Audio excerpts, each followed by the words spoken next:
జగన్మోహన్ రెడ్డి గారు ఇప్పటికి 11 సంవత్సరాలు బట్టి బెయిల్ మీద బయట ఉంటూనే ఉన్నారు. అంటే వ్యవస్థల్ని మ్యానిపులేట్ చేస్తున్నారు. అదంతా ఆ దేవుడికే తెలియాలి ప్రెజెంట్ అయితే. ఈ 11 సంవత్సరాలు బయట ఉన్నటువంటి వ్యక్తిని ఇప్పుడు కూటమి ప్రభుత్వం కాకపోయినా జగన్మోహన్ రెడ్డి మీద అనేక ఆరోపణలు వస్తూ ఉన్నాయి. అదాని అమౌంట్ విషయమే కానీ, ప్రస్తుతం చూసుకుంటే కొన్ని శాఖల్లో కానీ, ఇప్పుడు లెక్కర్ స్కామ్లో కానీ రకరకాల పేర్లు జగన్మోహన్ రెడ్డి పేరు మాత్రం వినబడతా ఉంది. అయితే జగన్మోహన్ రెడ్డి అరెస్ట్ అనేది వార్తలు మాత్రం రావట్లేదు. ఒకవేళ ఏమైనా సింపతి ఏమైనా వర్కౌట్ అవుద్దేమో జగన్మోహన్ రెడ్డికి అని ఏమన్నా కూటమి ప్రభుత్వం వెనకం చేస్తుందంటారా? ఇది నానుడు బాగుందండి.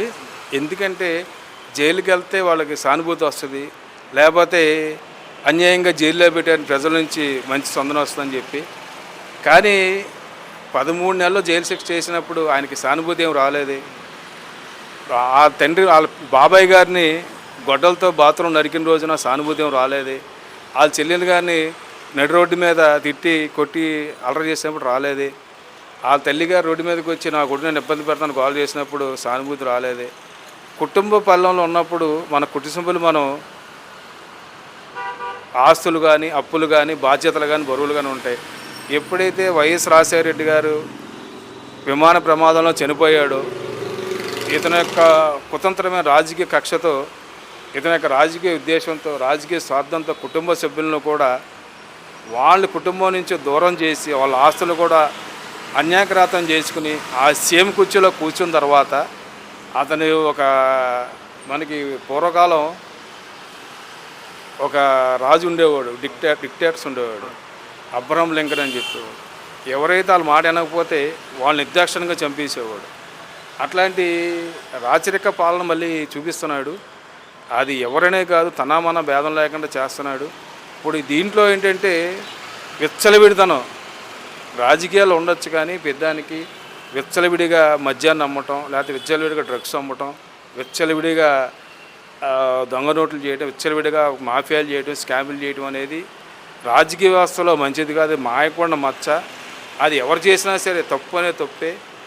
రాజ్యాంగంగా మనం చెప్పేది ఏంటంటే పోలీసు వాళ్ళు, న్యాయ వ్యవస్థ, తర్వాత ఈ లెజిస్లేటివ్ బాడీ వాళ్ళు కూడా ఎవరైతే రాజ్యభవన్ నుంచి గవర్నర్ గారు ఉన్నారో వాళ్ళను కూడా కలిసి నా మీద కేసులు పెడుతున్నారు, బలవంతంగా నిందితం చేద్దామని చెప్పి ఆయన కూడా బతిమాలిన పరిస్థితి వచ్చిందంటే ఇతను నేరం చేశాడా లేదా అనేది కోర్టు వారు తీర్పు చెప్తారు. సానుభూతి వస్తాను కాదు, నేరం చేసిన శిక్ష పడాలి. కానీ అది ప్రూవ్ కాకపోతే ఇతను ఎలాగో నిర్దోషి అవుతాడు.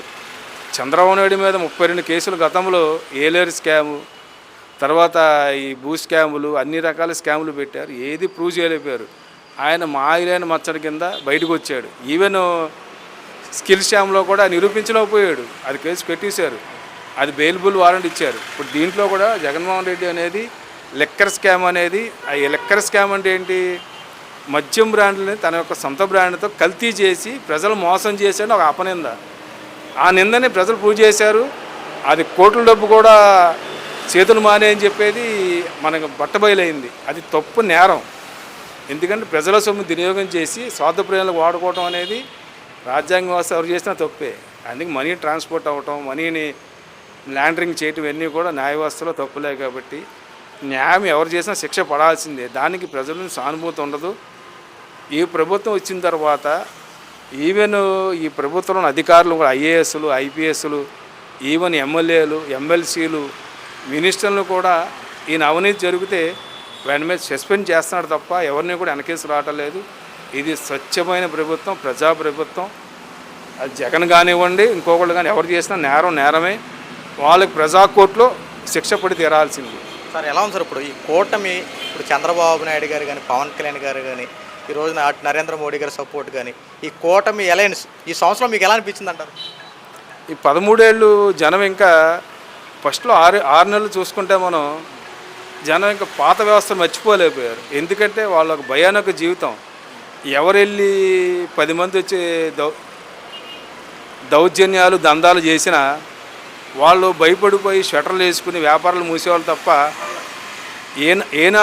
బయనాడు బయటకు వచ్చి ప్రజా జీవితంలో మాకు రక్షణ కావాలి, మాకు అన్యాయం జరుగుతుంది, మాకు ఇలా అన్యాయకృతం చేస్తాను ఏనాడు ఎవరికి చెప్పిన రోజులు లేవు. ఈ రోజున ఈ సంవత్సరకాలు 13 నెలలు అయిన తర్వాత చంద్రబాబు పెట్టిన సూపర్ 6 స్కీములు ఒకసారి చూసుకుంటే ఆయన పెన్షన్ వృద్ధాప్య పెన్షన్ అన్నాడు, జనాలకు ఇచ్చాడు. తర్వాత రేషన్ సరుకులు షాపులకు ఇచ్చాడు. మూడోది రైతు బంధు రైతులకు వేసాడు, బస్సు వేస్తున్నాడు. తర్వాత ఇల్లు ఇస్తున్నాడు. Power to poor to rich అని చెప్పి స్కీమ్ చేశారు. అవన్నీ కూడా జరుగుతున్నాయి. దాంతో జనాలకి ప్రభుత్వం నమ్మకం వచ్చింది. అంటే చేస్తారు, మనం సంరక్షిస్తారు, మన కుటుంబాన్ని ఆదుకుంటారు.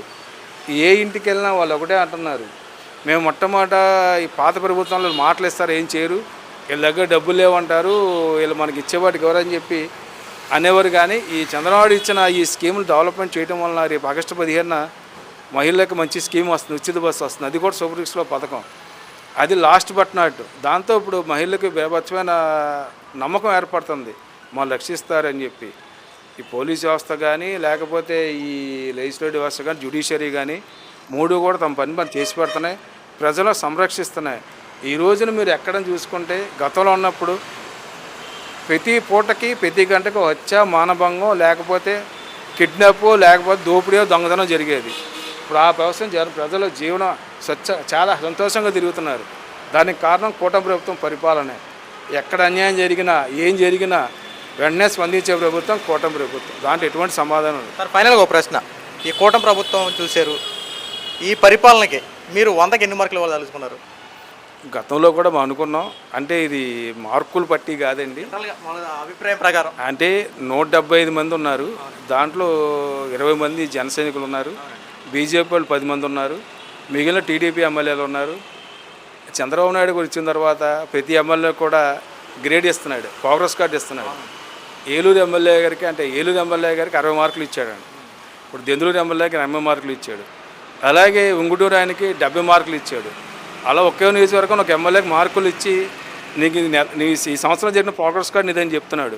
దాంతో ఎమ్మెల్యేలు కథలకు వచ్చి ఆయన మంచి గ్రేడ్ ఇస్తే మనకి రేపు ఫండ్స్ బాగా ఇస్తాడు, జనాలకు మనం ఎక్కువ చేస్తామని అభిప్రాయం వస్తుందని వాళ్ళు పోటీ పడుతున్నారు చేసే పనులు.